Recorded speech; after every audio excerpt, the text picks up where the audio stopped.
In the book of Genesis, chapter 37, there is a small verse that many people read quickly and move past.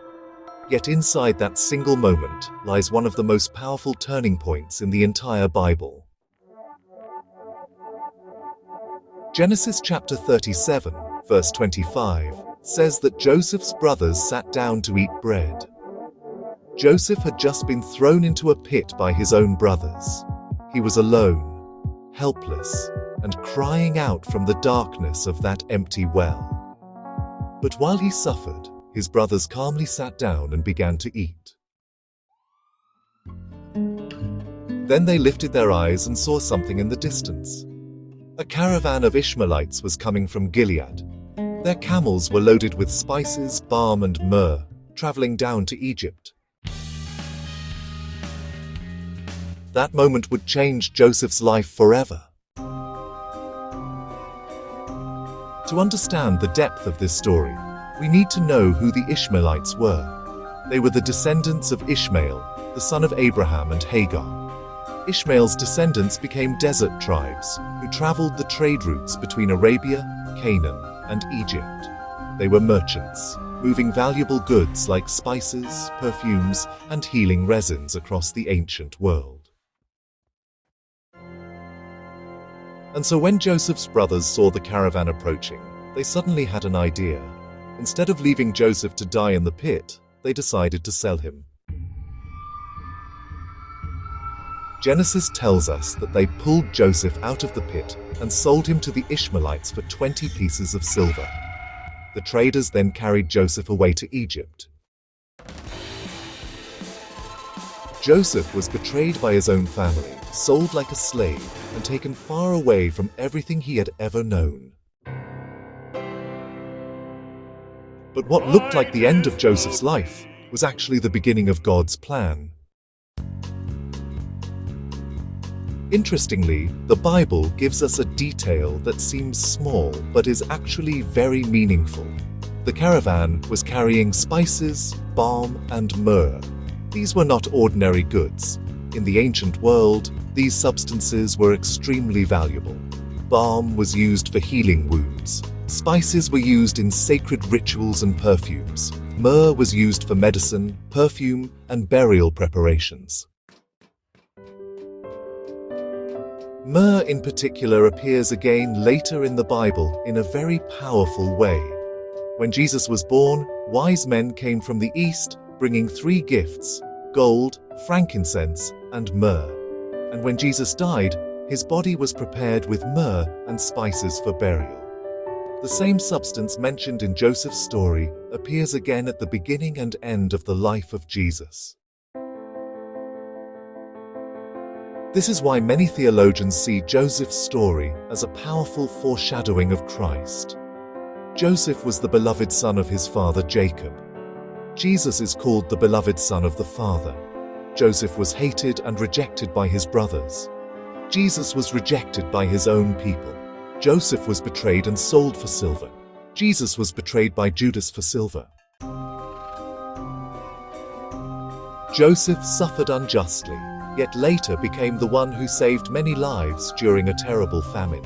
Jesus suffered unjustly and became the savior of the world.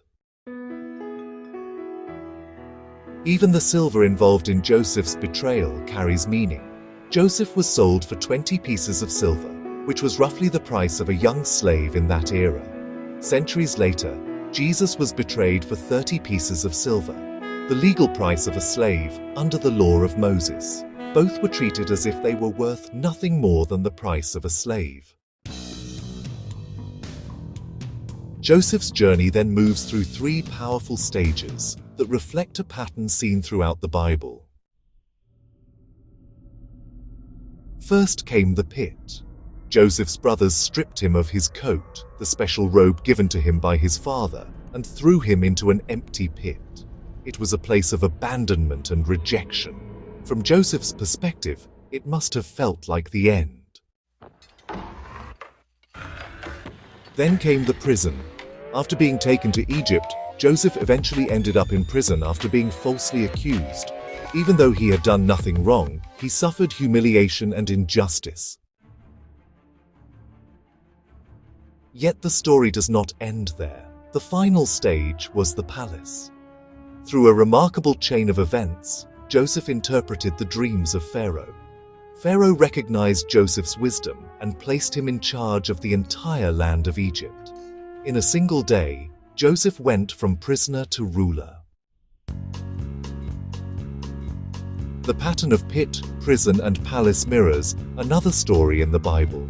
Jesus experienced rejection, suffering, and death, but after the tomb came resurrection and glory.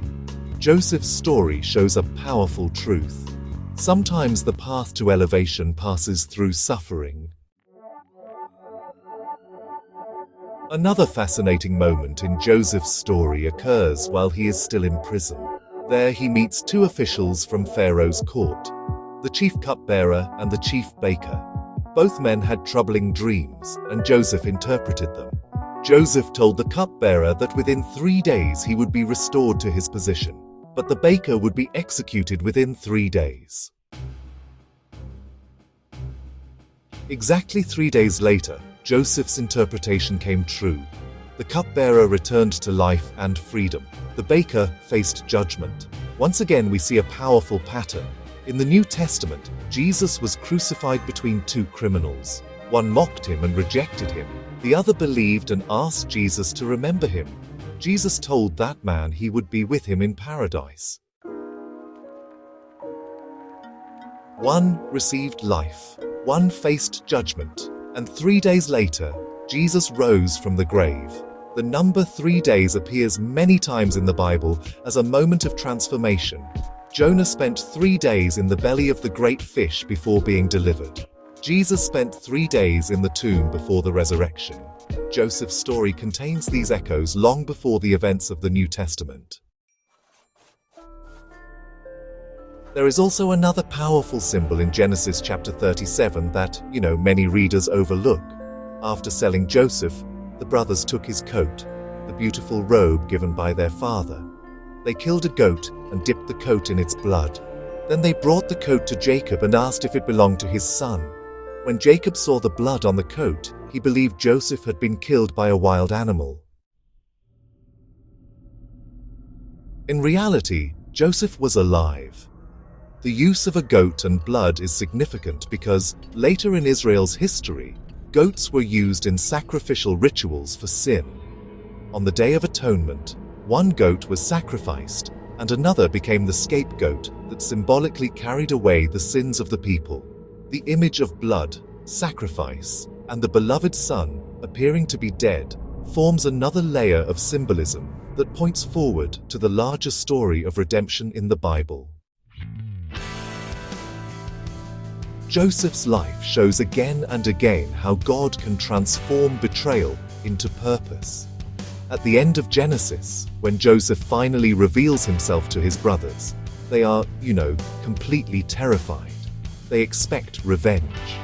But Joseph says something extraordinary. He tells them, "You meant evil against me, but God meant it for good." Those words summarize the entire journey. Joseph's brothers intended harm. They intended to destroy him. But the very act of betrayal placed Joseph in Egypt at the exact moment when a great famine would strike the land. Because Joseph was there, he was able to store grain, protect the nation, and ultimately save his own family. The pit led to the prison led to the palace, and the palace led to salvation for many people. What looked like tragedy was actually preparation. Joseph's story reminds us that even the darkest moments can become the doorway to a greater purpose. Sometimes the very events that seem like the end of our story are actually the beginning of something much bigger than we can see.